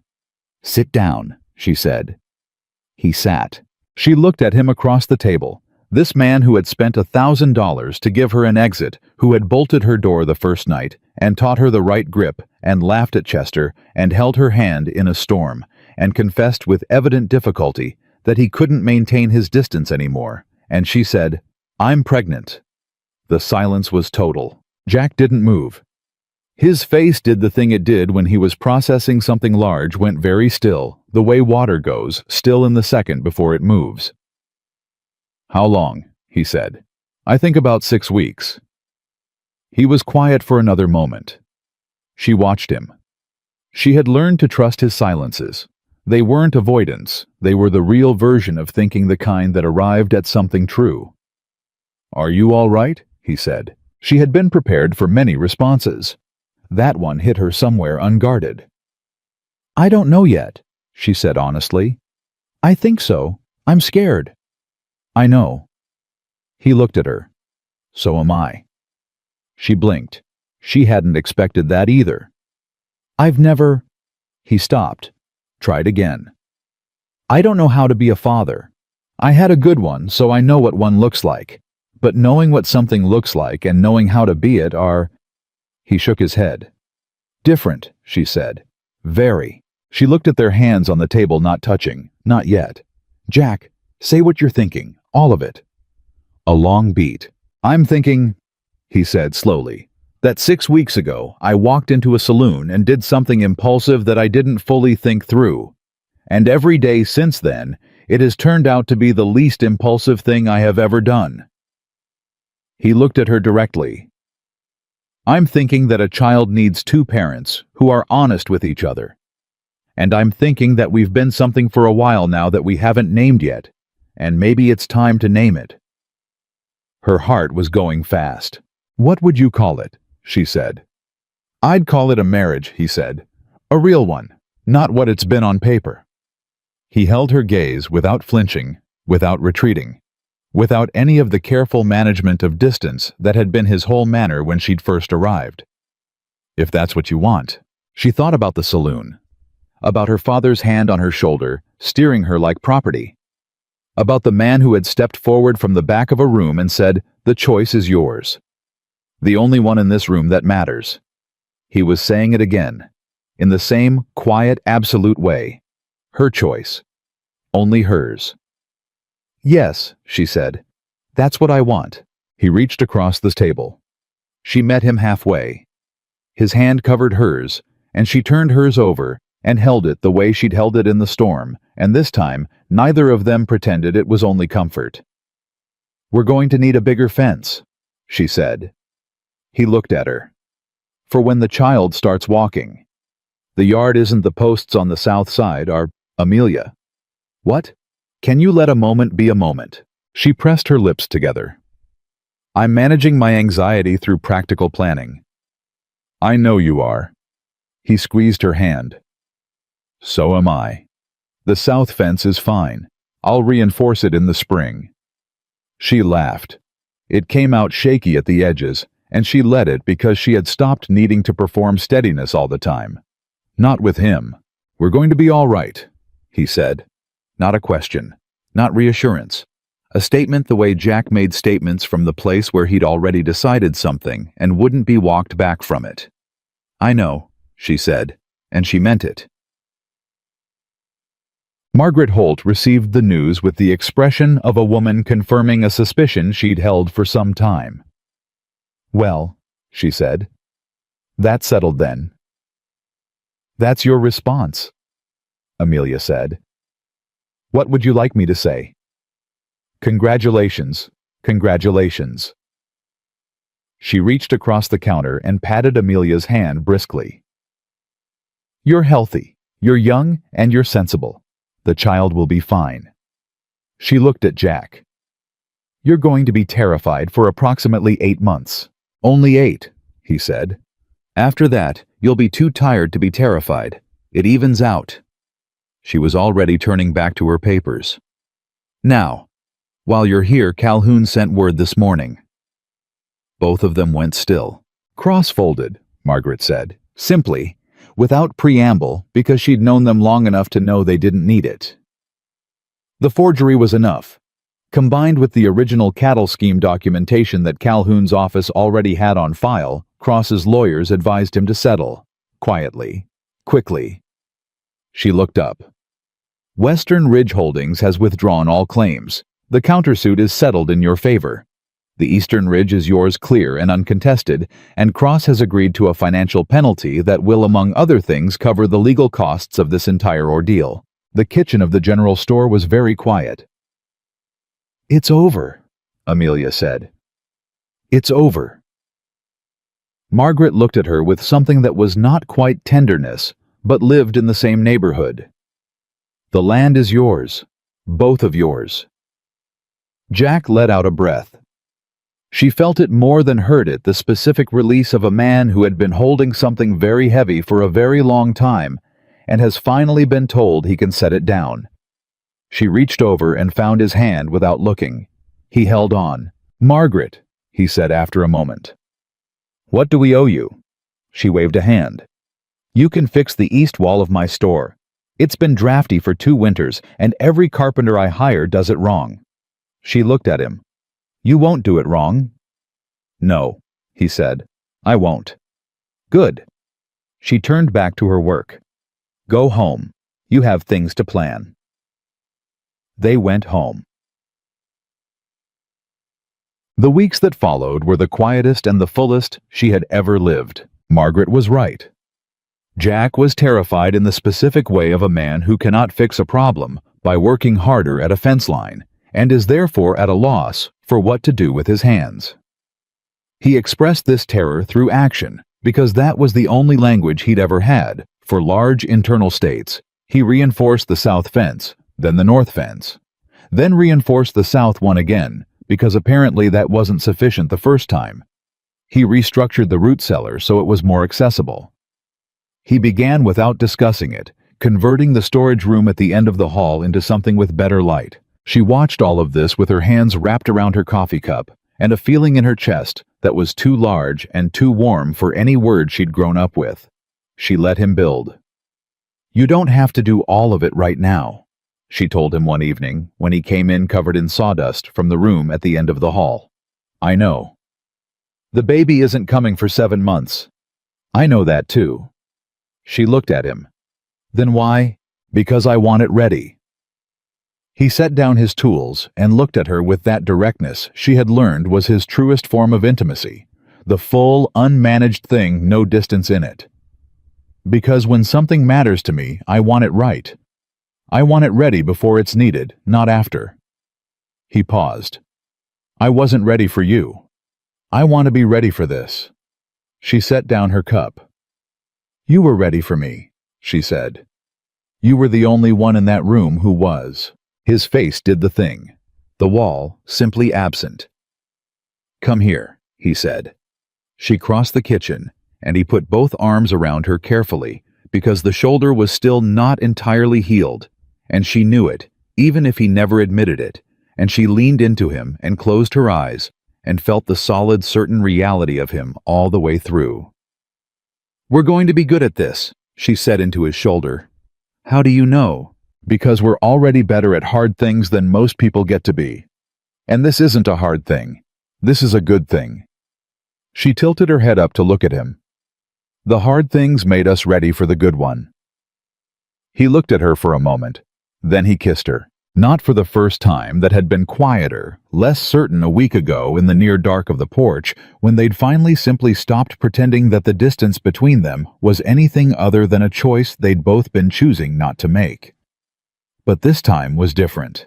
This time it was full and unhurried, and entirely intentional, the act of a man who has decided something, and means it completely, and wants there to be no confusion about what he means. She kissed him back the same way. When they broke apart, she was smiling, and he was doing the thing that was not quite a smile, but lived so close to one that she'd stopped making the distinction. "The room needs another coat," he said. "The room can wait," she said. "Amelia. Jack." He looked at her. "Sit with me," she said. "Just sit. The room will get its coat tomorrow." He sat. She brought her coffee and sat beside him, not across beside which was where she'd been gravitating for weeks now, and which he'd never once indicated she shouldn't. And they sat in the quiet of the house they were making into a home, and she felt the child that was barely yet a child settle somewhere deeper into its reality, and she felt the man beside her become in some permanent internal way hers, not possessed, not owned, not the kind of his that she had been someone else's property bargaining chip debt to be settled.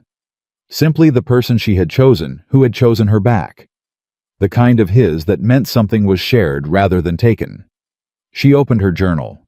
Not to write just to have it there the way she'd always had her Bible there, the solid thing. "Read me something," Jack said. She looked at him. He was looking at the fire. "From what?" "Whatever you've been writing, if you want." She looked down at the open page. The sentence she'd written the night of the storm crossed out and rewritten. "I am not afraid. I am awake." "I wrote this during the storm," she said. When you were sleeping in the chair." He looked over. She read it to him. He was quiet for a long moment. "That's good," he said. "It's true," she said. "That's all it is." "Sometimes that's the same thing." She closed the journal and leaned her head against his shoulder, the good one, and he didn't move away. He shifted slightly to accommodate her. The deliberate choosing of it, the way he always chose. Never automatic, always intentional. Outside the mountain held the cold, and the pine trees moved in a wind she could hear from inside the warm walls, and Chester shifted in the barn with his slow, certain weight, and the room at the end of the hall waited for its second coat, and the eastern ridge stood unchanged, and finally permanently theirs. She thought, "This is what I was waiting for without knowing I was waiting for it." She thought, "This is what it feels like to be home, not a place. Not a structure with walls and a roof. A feeling of being exactly where you are supposed to be, with exactly the person you are supposed to be with, in a life that is being built rather than endured." She did not say any of this out loud. She didn't need to. He was already there. Winter came to Pine Ridge the way it always came to the mountains, without asking, without apology, settling over everything, with the quiet authority of something that has been doing this for 1,000 years, and intends to keep doing it regardless of what anyone thinks about that. Amelia was 4 months along when the first real snow hit. She had been watching, for it had learned to read the mountain signals, the way she'd learned everything else here, through attention and patience, and the particular willingness to let the land teach you, rather than insisting you already knew. She felt it in the air 3 days before it arrived. Told Jack. He looked at the sky and said, 2 days. And they had spent those 2 days preparing together, without discussion, moving through the work, in the synchronized, unplanned rhythm they'd built over 3 months of sharing a life. They were wrong. It came in one day. But they were ready.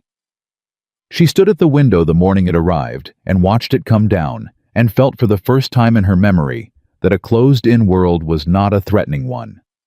That walls and cold and limited visibility were not a trap, but a container. Something that held the warmth in rather than keeping it out. Jack came up behind her. Not touching, he had learned the precise distance that was close enough to be felt, and far enough to be her choice, and looked out the same window. "You're smiling," he said. "It's beautiful. It's inconvenient. That's not what you think." She turned to look at him. "You love it. I've watched you." He looked at the snow. "It makes the work harder." "Jack." "What?" "It's all right to love something that makes the work harder." He was quiet for a moment. Then, "Yeah, I know." He was looking at her, not the snow.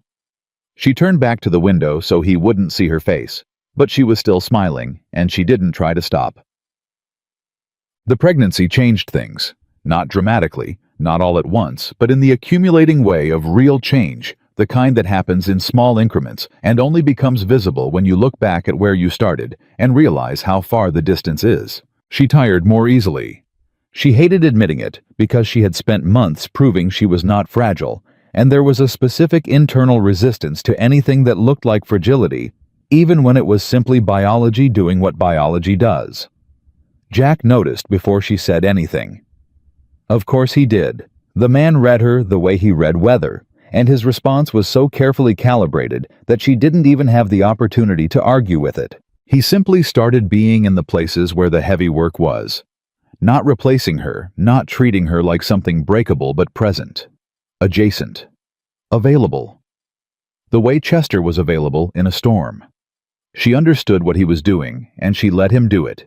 And she did not make a thing of it, which was itself a form of trust she would not have been capable of 2 months ago. "You're hovering," she told him one afternoon, fondly. "I'm working," he said. "You've checked the water barrel 4 times. It's been acting wrong." "Jack." He stopped, looked at her. The muscle in his jaw moved. "I don't know how to do this," he said. "I've told you that." "I know. You're—" He stopped again. Started differently. "Every time I go to the far pasture, I think about the storm, about riding back and you not being there. And now?" He looked at her and at the evidence of what was changing between them, visible now, real and physical and undeniable. It's worse. The not knowing what could happen. He shook his head. I'm not good at not being able to fix something. She crossed the space between them and put her hand on his arm. Then fix the things you can fix, she said. The fence, the water barrel, the room. Fix all of it. That's not hovering, that's preparation. And you're very good at preparation. He looked at her hand on his arm. But you have to also trust me, she said. I am not something that needs to be prevented from breaking. I am someone who needs to be trusted to know her own limits. She held his gaze. Can you do both? A long beat. I can try, he said. That's all I'm asking. He put his hand over hers on his arm, just for a moment. Then he went back to the water barrel, and she went back to her work, and neither of them said anything else, and everything that mattered had been said. Thomas Rose came back in December. She was alone at the ranch when she heard the horse Jack had ridden to Margaret's to sign the final settlement paperwork, the clean close of the Harding Cross ordeal, and something in her body recognized the sound before her mind did. Not fear this time, something more like bracing. The feeling of a healed place remembering the original injury. He looked older than the last time, smaller. The winter had gotten into him in a way that had nothing to do with weather.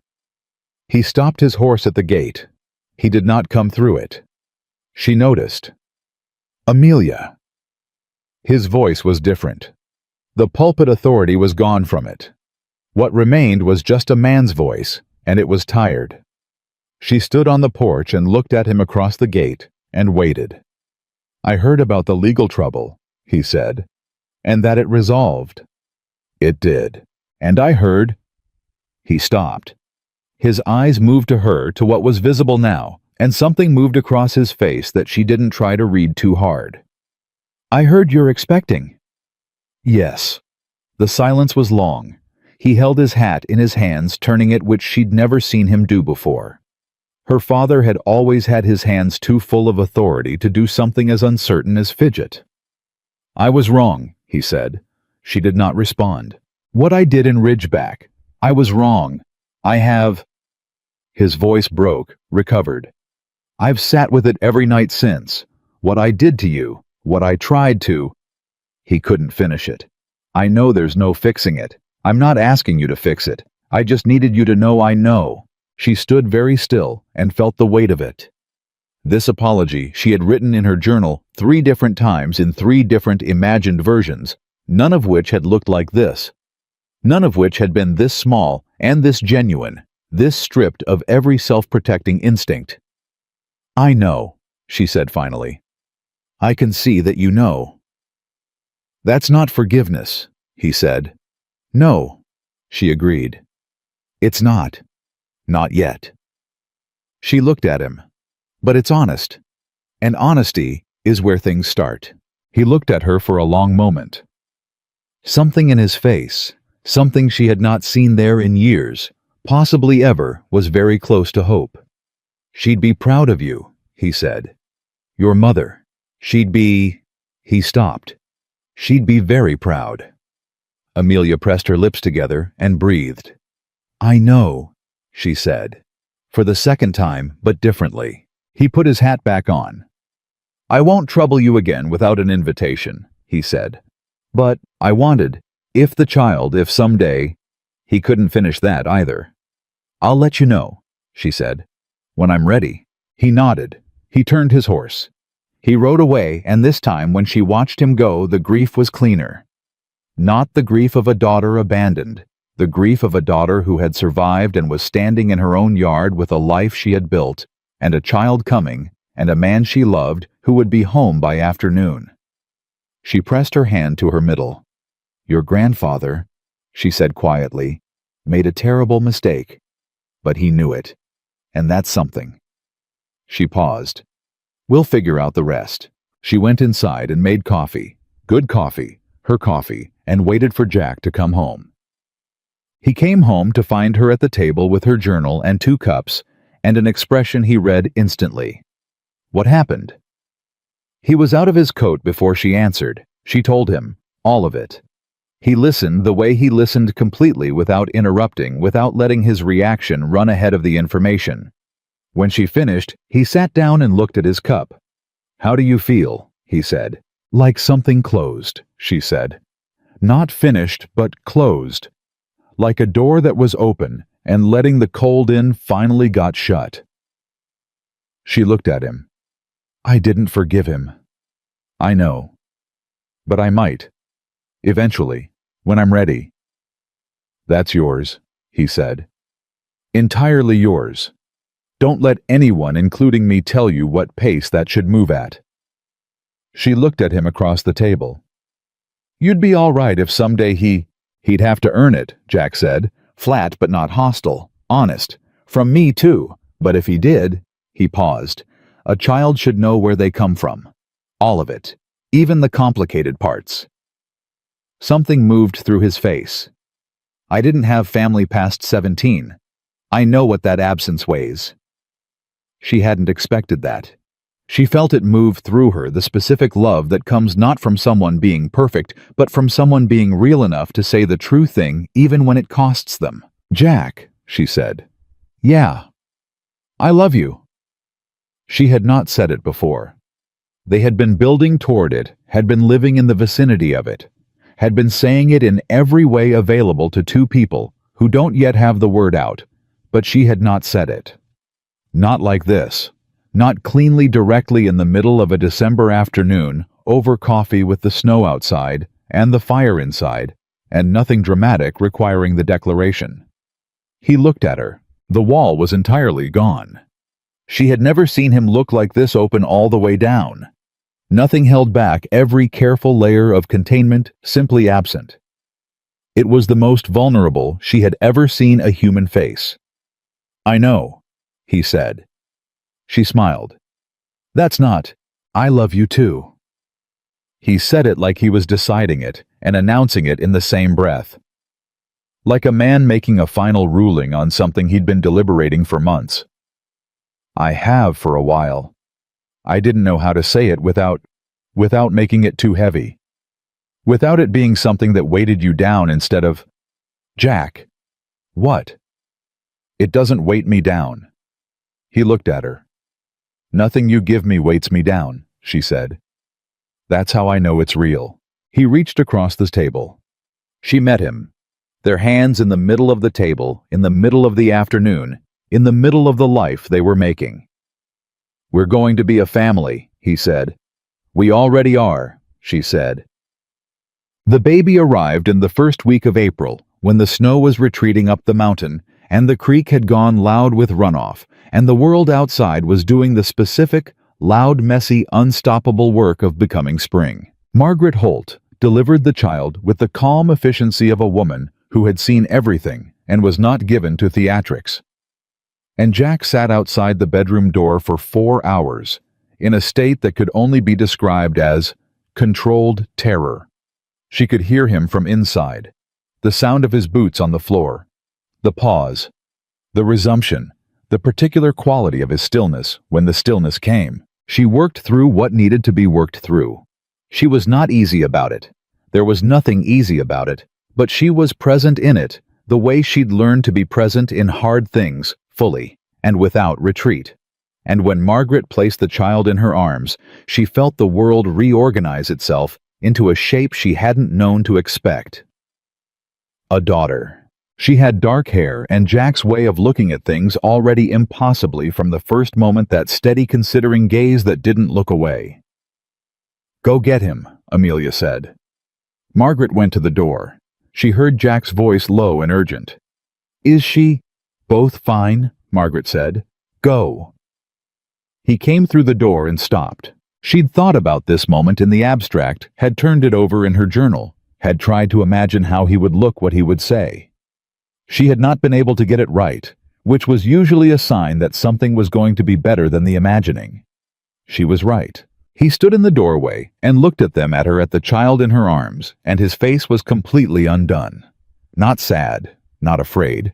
Just everything at once, all of it present at the same time, the whole man visible in a single expression. The boy who had lost his mother at 8. The young man who had buried his father at 17. The one who had ridden alone for years and had made himself believe that was enough. and the one who had stepped forward in the back of a saloon and changed both their lives because a girl was holding a Bible like it was the last solid thing in the world. All of it at once in his face. He crossed the room and sat beside her on the edge of the bed and looked at his daughter. "She has your eyes," Amelia said. "She has your jaw," he said. His voice was rough in an entirely different way than usual. "She's going to be stubborn. Catastrophically," he agreed. She laughed. It hurt. She didn't care. "Do you want to hold her?" she asked. He looked at her, like a man who had never been so certain of something and so uncertain of his own adequacy to meet it. "Yes," he said. She placed the child in his arms. He held her the way he held everything that mattered, carefully, completely, with the whole of his attention and none of his self-consciousness. His daughter looked up at him with that steady, considering gaze, and Jack Mercer looked back down at her, and Amelia watched his throat move. "Hey!" he said to her. Just that, the quietest word she'd ever heard him use. His daughter blinked. "I'm your father," he said. "I'm going to—" He stopped, started again. "I'm going to do better than I know how. I want you to know that. From right now." He looked at her small, certain face. "Whatever I don't know, I'll learn it. Whatever I get wrong, I'll fix it. And I will never—" His voice broke once, recovered. "I will never make you feel like you are not worth every last thing I have." Amelia pressed her hand to her mouth. Margaret from the corner made a small sound that she covered with a cough. He looked up and found Amelia's eyes, and in his was the full weight of everything they had been to each other in the months since a saloon in Ridgeback. Every honest conversation and first laugh and storm survived, and underneath all of it, the simplest thing: gratitude. For her. For this. For the specific grace of having done the right thing on an ordinary night and having it become the foundation of a life worth living. "What do we name her?" he said. Amelia had thought about this. She had a list in her journal, had been adding to it for months, crossing things out, returning to some, discarding others. But now, looking at her daughter in her husband's arms, she knew. "Clara," she said. "After your mother." He went very still. "You don't have to," he started. "I want to." She held his gaze. "You told me she was good, patient, that she had the right hands for hard things." She looked at their daughter. "That's who I want this child to be, who I want her to know she was named for." He looked at Clara, then at Amelia. His face had gone back to that open, unguarded thing, the man behind every wall he'd ever built, finally standing in the open without apology. "Clara," he said. His daughter made a sound. "She agrees," Margaret said dryly from the corner. Spring came the way the outline of a life becomes visible gradually and then all at once. The ranch transformed. Not in any single dramatic moment, but in the accumulation of warmer mornings and longer light, and the particular smell of ground that has been cold for months, and is finally releasing the cold, breathing it out like a held breath finally let go. Chester moved differently in the spring. Lighter, more opinionated, which she had not thought possible. He had taken an immediate and unsolicited interest in Clara, who had responded with the same direct evaluating gaze she used on everything, and Amelia had decided they deserved each other. Jack was different in the spring, too. Not transformed. Jack did not transform, he was too thoroughly himself for that, but unlocked in some final way, some last chamber of the man that the winter and its accumulated intimacies had worked on slowly until it simply opened. He laughed more easily. He touched her without thinking about it first, her hand, her shoulder, the small of her back, as he passed behind her in the kitchen. The unconscious ease of a man who has finally accepted that he is allowed to be present in his own life. She noticed every single time. She never said so. She simply let it be the ordinary miracle it was. Margaret came for Sunday dinners now. It had begun as a practical arrangement. She brought news they fed her, and had become something warmer, without either party formally acknowledging the transition. Margaret held Clara with the practiced confidence of a woman who has always known more about herself than she lets on, and she and Jack had developed a particular brand of ongoing argument about ranch management and legal procedure that was so obviously affectionate it had stopped embarrassing either of them. On one of those Sundays in the gold afternoon light of a late April day, with Clara asleep in the back room, and the supper dishes done, and the three of them at the table in the specific, comfortable quiet of people who have earned each other's company, Margaret said, "You know what you've built here?" Jack looked at her. Amelia looked at her. "I don't mean the ranch," Margaret said, "though the ranch is solid and you should both feel good about that." She looked at them with those clear, missing nothing eyes. "I mean the other thing. The thing most people spend their whole lives looking for and settle for something less than." Neither of them spoke. "I've sat in enough courtrooms," Margaret said, "to know the difference between people who are together because they have to be and people who are together because they choose to be, every single day, actively." She looked at Amelia. "You chose this. You had every reason not to, and you chose it anyway." She looked at Jack. "And you spent 4 years convinced that being alone was the same as being sufficient. You were wrong, and you were brave enough to find that out." She picked up her coffee cup. "That's not a small thing. Either of you." The silence afterward was the good kind. "Margaret," Jack said finally, "that might be the most words you've ever said in one stretch." "Don't get used to it," she said. "I'm going back to efficient next week." Amelia laughed. Teen. It was an evening in May, Clara 2 months old, the world green and loud and entirely sure of itself, when the last piece of it came clear. They were on the porch.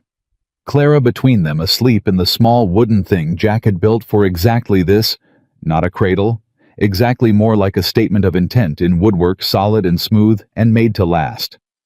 He had not rushed it. He had taken 3 weeks and refused help, and would not show her until it was finished, and when he'd carried it in, she had looked at it, and then at him, and had not been able to say anything at all. He'd said, "Too much." She'd said, "It's perfect." He'd said, "Good." And that had been that. Now he sat beside her in the settling dusk, and she could hear him thinking, had learned to hear it the specific quality of his silence, when something was working its way through him toward the surface. She waited. "I've been thinking about what you said," he said. "In the kitchen, a while back, about being afraid of hope." She remembered, the night of the storm sitting across from him at the table, his hand covering hers. "What about it?" she said. "I've been afraid of it too," he said. "Longer than you have. Since I was 17 and my father died, and I realized that the things you love can simply stop." He looked at the mountains. "So I stopped loving things that could be taken. Or I tried to." He paused. "It didn't work." "It never does," she said quietly. "No." He looked at Clara. At their daughter breathing steadily in the wooden cradle, entirely trusting, entirely unworried about what the world might or might not do. "But she doesn't know that yet. She doesn't know that the things you love can stop." He looked at Amelia. "And I want—" He stopped. "I want to be the reason she doesn't learn it the hard way.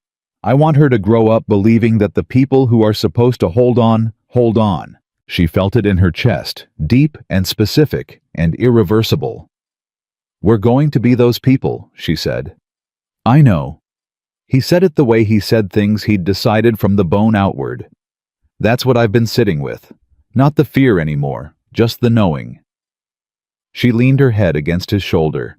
He put his arm around her. Clara breathed her small, certain breaths between them in the dusk. "Jack," she said. "Yeah. Do you remember what you said that night in the saloon?" "Which part?" "When I asked if I should be afraid of you." He was quiet for a moment. "I told you I wasn't a gentleman," he said. "You told me you'd never hurt a woman." She tilted her head up. "You were wrong about the first part." He looked at her. "You are a gentleman," she said. "You just didn't know it yet."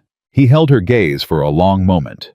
Then he looked away at the mountains, at the last light going out of the sky above them, at the land that was his and hers, and Clara's, and everything they had fought to keep, and everything they had built on top of what they kept. "Maybe," he said. "Not maybe," she said. You are. He pressed his lips to the top of her head. Just that. Simple and complete. Clara stirred, made a small sound of no particular concern, and settled back into sleep.